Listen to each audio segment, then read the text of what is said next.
What's going on, guys? It's Nick here, back with another video. Super Bowl prop bets. This sets up like an amazing game to watch, so I'm super excited to see what happens. I've got a lot of prop bets to go over, so this is probably going to be a pretty long video. So we're just going to hop right into it. I'm going to start off with the three most popular bets, since they're the ones everyone watching this video is most likely to place money on, and that's the money line, the spread, and the total. So we'll start off with the money line and the spread first. The spread right now is 1.5 in favor of the Chiefs. Can't say that's what it's going to be at the end, but basically all week it stayed the same. We see sometimes they fluctuate a few points, but really I haven't seen it move all week. So 1.5 in favor of the Chiefs. When betting a spread this close, you should just pick the same team for money line and spread. Sure, it could be like the Chiefs. Let's say the Chiefs win the game by 1. Well, then actually San Fran plus 1.5 would win. That's the only scenario where it would work. So pick the same team for money line and spread no matter what. When it gets over 3, you can start doing differently, but you should pick the same team. So I'll break this down on each side, and this will kind of help with the props too. So with this and with total, I'm going to kind of break down the game a little bit. Definitely go more in depth on the props, but this will help out in that aspect as well. So one big thing, starting off with the Kansas City offense, is that the public is overhyping the 49ers defense a little bit. They're still great, don't get me wrong, but they have their weaknesses, and I think the public is kind of like, this is one of the best defenses we've seen in a long time, and there's just no weak points. No, there are, and they're going to struggle stopping Patrick Mahomes. I'll go over it again when I talk about the total, but in short, the 49ers are exceptional at getting sacks, but the vast majority come on third downs, where Mahomes is exceptional at avoiding sacks and where their offensive line is elite at preventing sacks. The 49ers are a great pass defense, but they're the worst team in the league at defending 11 personnel in the red zone, and the Chiefs are number 1 in success rate from 11 personnel. So there's another advantage. The 49ers defense seems to get a little confused when teams use pre-snap motion before passes and on play action, and we know Andy Reid is so innovative in that area. So don't let anyone tell you that the 49ers are just going to shut down Mahomes, because that is the far less likely outcome. It could happen, because anything could happen, but it's the far less likely outcome to happen. The most likely outcome is that they score into the mid-20s, into the 30s. And Mahomes is having one of the best postseasons ever, averaging 360 total yards and 4.5 touchdowns a game. So Chiefs going to score. Their issue is that so are the 49ers. The 49ers have some massive mismatches themselves on offense. The Chiefs are the worst team in the league at defending the run after a pre-snap motion, while the 49ers use that at the highest rate in the league. They're also garbage at defending play action from under center, and the 49ers use that at the second highest rate in the league. Had the Titans continued to use play action from under center, they likely would have won 2 weeks ago. They just abandoned it in the second half. I believe they only used it once, and it was for a really nice gain. So that didn't make much sense from their perspective.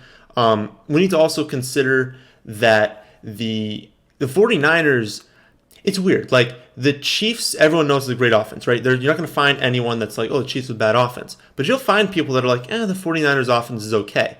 They've averaged more points per game than the Chiefs this year, and I know Mahomes was injured, but they were second in points per game at over 30, behind only the Ravens. And their offense scored fewer than 24 points only 3 times all year. And 2 of those games were in heavy downpours, if you remember back to those 2. So they're going to score a ton of points as well, which is why when I go over the total, I'm picking the over. Like, I'll just shout that out right now. But it also makes the spread in the money line difficult to predict, because both teams are going to score a ton of points, and it might just come down to who has the ball last. Both teams can get after the quarterback. Both teams have explosive offenses, with the 49ers actually being first in explosiveness. Both teams should score into the mid to upper 20s, into the 30s. Both teams have elite coaches that won't make dumb mistakes. Both teams have quarterbacks that can throw themselves back into games if one does jump out to a two-score lead. So where's the edge? I believe that if the 49ers can get a two-score lead in the fourth quarter, so be up by 9 or more with the ball, that they will win. Shanahan won't make the same mistakes he did in Atlanta. Remember that debacle? And their offense is just set up beautifully to close the game with runs from 21 personnel. And they really just need to get to that point. And honestly, I think they will. This offense is underrated. Jimmy G is underrated. Kyle Shanahan's underrated. And I think the 49ers offense is just being overlooked by the public, and that's why the spread favors Kansas City. Plus, just to end that off, like I always say, if you're not sure which team should be favored, and honestly, I'm not 100% sure, then just pick the team getting the points and getting the better odds. Because even though it's practically a pick 'em, at least if you pick the 49ers plus 1.5, they can still lose by 1 and you still win. So I will be picking moneyline 49ers, 1.5 49ers. We'll go over the total now. I'm going to mention a few of the same stats because they're important for bringing it up again, and it doesn't hurt to bring them up again. But I'm picking the over as well. And that's why I'm so excited about this game, is because of the scoring potential. I enjoy good defenses, and I like watching defensive battles. But a lot of times, those games that are defensive battles are just bad offense. These two offenses are going to go back and forth. That's going to be really fun to watch. I want to mention that I got a ton of these stats from Warren Sharp on his website, on his Super Bowl report. Pretty much everyone watching this video has likely heard of Warren Sharp. Check him out on Twitter at Sharp Football. I believe it's Sharp Football Stats and Sharp Football Analysis. He has like 2 websites, but you'll be able to find it if you just go to his Twitter. So I highly recommend following him, checking out his stuff.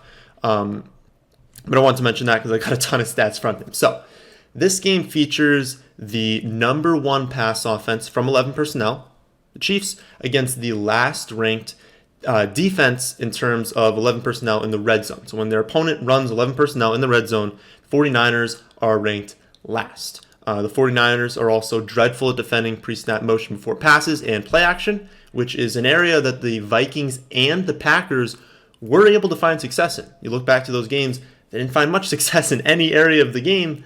I guess the Packers found a little bit of success late, but that was against relaxed coverage. The game was over. Let's be honest, if the game wasn't so far apart, they wouldn't have found as much success.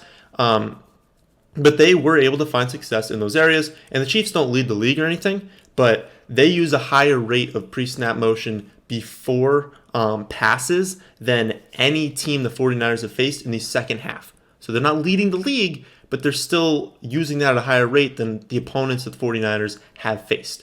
On the flip side, the Chiefs are garbage at defending play action from under center, while the 49ers use that at the second highest rate in the league. The Chiefs also rank last in defending the run after pre-snap motion.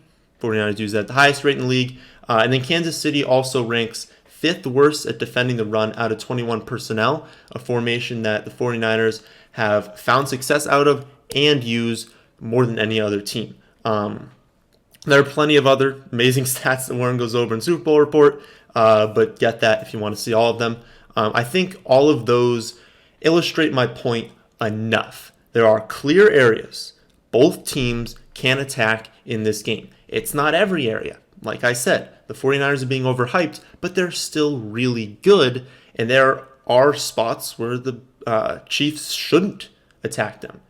But there are areas where they're weak at, and the Chiefs are going to find a way to exploit that. So, also, overs tend to go really over. So if you find a game, you're like, there are mismatches on both sides, I think is going to be a shootout, it's typically not like 1 point over the total. They go way over. So it could be 27-28, but it could also be 31-34 or 34-37, going way over the total. I mean, that's 71 points. Because of that, I like betting the alternative spread of over 64 at plus 240. And also, don't bet like the money line and the total. If you're placing 2 bets and you're like, I think this team's going to win and over. Well, don't place those in separate bets. Put them into one bet at the parlay. You get much better odds doing that. So I like the alternative point spread. Obviously, that means I like the point spread wherever it ends at. I think it's opened at 51, but it's up to like 54 now. I like the over on whatever it ends up at because I truly believe this game is going to shoot out.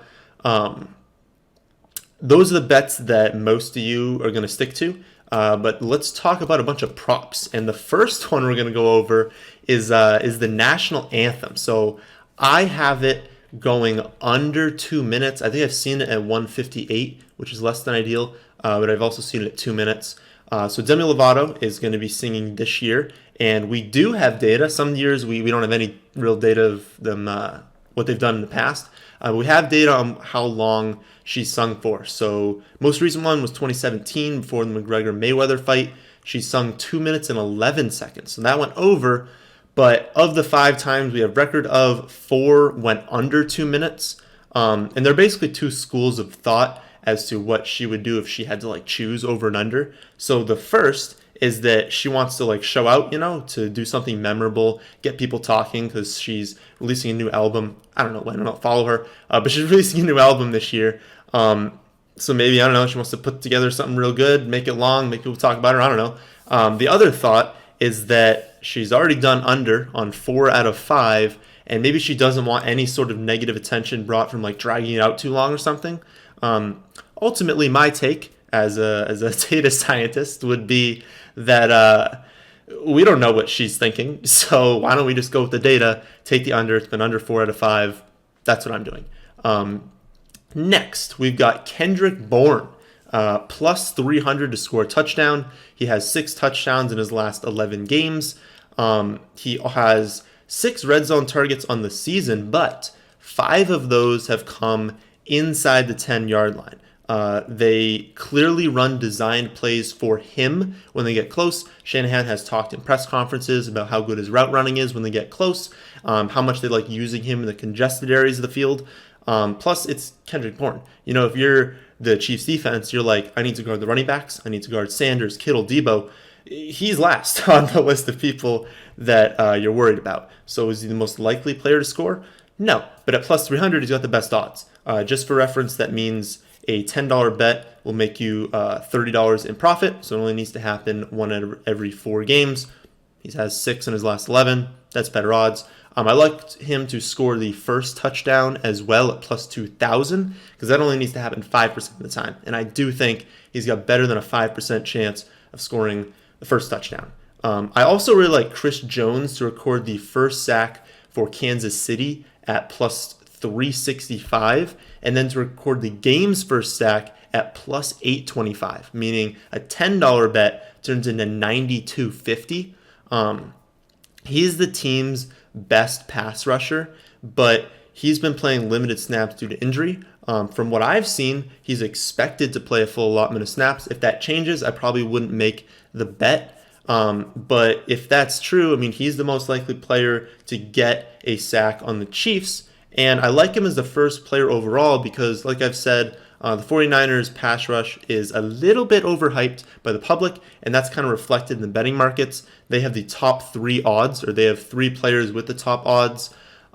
So with him having plus 825, that's just nuts. He's the most likely player on the Chiefs, and think about it. They had the second worst early down sack rate in the league, and then Kansas City has only allowed 3 sacks on third down in the first half of games, which you would think the first sack of the game would come in the first half of the game. So Chris Jones, definitely a good bet to have the first sack of the game at such a massive underdog. Plus 825 is a really big underdog. Will either team score in the first 6.5 minutes of the game? The math says no on this one. Yes is only hitting 33% of the times for these teams this season, and the odds are negative 110 on both sides. They're saying it's even, meaning yes would have to have more than a 50% chance of happening. You have to have like a 53% chance of happening to be a good bet. But I'm taking massive stance on the over, so I'll be rooting for an early score because overs typically hit when the first team scores a touchdown in the opening drive. I mean, that just sets things into motion. If teams kind of stall to begin the game, it's a lot harder for the over to hit. So I want this one to hit, which is why I'm recommending it. And I really do think one of these teams is going to score on their first two drives. The question will be, do the first two drives happen in less than 6.5 minutes? I'm going to go out on a limb and say yes, but I guess that's what you have to decide. If you're a tails never fails guy, then you can actually get really good odds on it. I mean, this is the worst bet you can make over time because the odds are 50-50, and if you're taking it at negative 102, negative 103, it's a bad bet. But negative 102, I mean, if you just want like a fun prop that theoretically, if you put $100 down, you're expected to get, I mean, I don't even know the math. I probably should have done the math out before, but it's like you're expected to get pretty much your money back over time, losing barely anything. So if you really want to make the bet tails, and you're barely going to lose money over time. But it's a fun one because you can parlay that into something else. Like if you just want to do, hey, $20 on this, see if it hits right away. Okay, now I have $40, or I guess you'll have like $39.50 or something, and then you've got the whole rest of the game to do a live bet. So if you want to do something like that, it's not a terrible option. Raheem Mostert, first rush attempt over 3.5 yards is negative 110. That prop is hit in each of the last 5 weeks, and the over has hit on 56% of his carries, making this a profitable bet over time. I've gone over why the 49ers rushing attack is a clear advantage for them, and 3.5 is not a crazy thing to get the over on. I have Darwin Thompson, first rush attempt under 2.5 yards. He had 1 carry last week and none when they faced the Texans. I really don't think he's going to get a carry, and if he doesn't, then the under technically hits. This is a bet where that happens. Sometimes if nothing happens, then neither hits. If he does not get a rush attempt and he's active, like he's on the roster, then it'll hit. So when you consider also how good the 49ers rush defense is, it's possible he gets 1 carry, but it goes for 2 yards, so he needs to get the carry and then it needs to go over. I don't think that's going to happen. So I would take the under on that. Longest field goal of the game, under 47.5 yards. I don't feel great about this one because both teams have really good kickers. But with it being even on both sides, I'll take the under. These are aggressive offenses, and I just don't see them settling for a long field goal unless it's late in the game. And even then, they might go for it. They might punt because they don't want to give up a short field. It's worth noting that Robbie Gould is the only kicker for or against both of these teams in the playoffs to kick over 48 yards. So that would also indicate, in a super small sample, but it would indicate that it's a better bet taking the under because, like, even if they decide, here's the thing, okay, so it needs to be 48 yards, right? So there's the scenario where it just doesn't happen. They just don't get to fourth down, one of the teams, at a 48 to like 53 yarder. Like, that's certainly possible. They just don't have a scenario where they're going to kick a field goal that long. And then there's the chance that they choose to go for it in that area of the field, or they choose to punt it. So I think it's a good bet. Deebo Samuel, over 17.5 rushing yards. That might seem high for a wide receiver, but they've been using him on like 1 to 3 end arounds every game in the second half of the season at least. And he's actually had at least 20 rushing yards in 5 of their last 7. This bet has a lot of variance to it because he's probably only going to get like 2 or 3. But you got to think Shanahan's got a few more tricks up his sleeves, so I definitely like this one. The reception prop for Emmanuel Sanders depends on where you bet. DK has it at 3.5 at plus 130. Westgate Sportsbook has it at 2.5 minus 110. Back-to-back games, fewer than 3 receptions for him, but he hit the over in 4 of the 5 games before that. So I like the over on both of those because you're getting really good odds on the 3.5 one. And it's 4 receptions. He can definitely get that. I also like the over on 5.5 receptions for Kittle. He's hit that mark in 10 of 14 regular season games, but missed on the last 2. And one thing I want to go over with both of those props, so the Sanders and the Kittle one. A lot of people are going to argue that you should take the under because the 49ers are going to want to run the ball a ton because the Chiefs are a bad rush defense. They're good at running the ball. Just makes sense, right? Yeah, I mean, that is true, but there's way too much recency bias that goes into that take. The 49ers ran the ball so much in these playoffs because they've just been dunking on the Vikings and the Packers. I mean, that Packers defense was a joke. And the Vikings represented a huge mismatch in aspects of the ground game as well. So no coach in their right mind throws the ball when they're dominating by that much on the ground. This week, 49ers do have a clear mismatch on the ground, but they also have a clear mismatch through the air, and they're facing Mahomes, and he's gonna score points. So we're not going to see another 3 pass attempts in the second half like we did with Jimmy G last week. So one reason I also like Kittle as a featured weapon is that the Chiefs rank 3rd in defending the pass outside the numbers, but inside the numbers, so in the middle of the field, they rank 20th. So when they pass, especially like I said, off play action under center, they should be successful at finding Kittle over the middle of the field. I'm less excited about his receiving yardage prop. It's a little bit high, but if you think he smashes, then take the over on both. But I think I would only take the over on the receptions. Kyle Juszczyk, first reception over 5.5 yards. Bit of a risky one since he could certainly finish with 0 receptions because he's a fullback. And if that happens, then the under wins, kind of like we had with Darwin Thompson. Or he could have a really good game, but his first reception just happens to be 5 yards. I mean, that could happen too. But I'd be surprised if Shanahan doesn't scheme him the ball on at least 1, 2, 3 plays. And those do typically go for more than 5 yards when he's schemed the ball.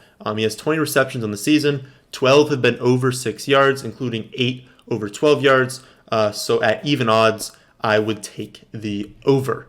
The last 2 49ers props I like are both Jimmy G. I like over 36.5 for his longest pass, and then over 2.5 touchdowns at plus 240. I think the line, if they're like predicting a negative 112 or whatever, is 1.5. But I like over 2.5 at plus 240 for the same reasons I've already gone over. You know, the 49ers are an extremely explosive pass offense. Jimmy G has the highest deep ball success rate in the league, and people are underrating their passing attack. So I think that's all leading to a little bit lower lines than there should be for the 49ers. I know that's a lot of 49ers props, but I just don't like the lines on the Kansas City players as much. I'll go over a few, of course. That doesn't mean I want to take the under. It just means I don't really know what's going to happen with Tyreek Hill. So I don't want to take the over. I don't want to take the under. I just want to watch the game and see what happens. So Tyreek Hill, don't got any props for him. I do like the over on 35.5 pass attempts for Mahomes. I don't see a scenario where either team gets blown out. So where I don't think the Chiefs are just going to dominate this game where they're running a bunch in the second half. And then I wouldn't be shocked if the Chiefs lean massively towards the pass. They already do. They already are easily the number 1 team in their pass ratio. But I think they're going to exceed that even more. I would not be surprised if they go 80% pass in this game. I know that sounds shocking, but I think they're going to throw the ball a ton. So I like the over on that. I also like the over on 30.5 rushing yards from Mahomes.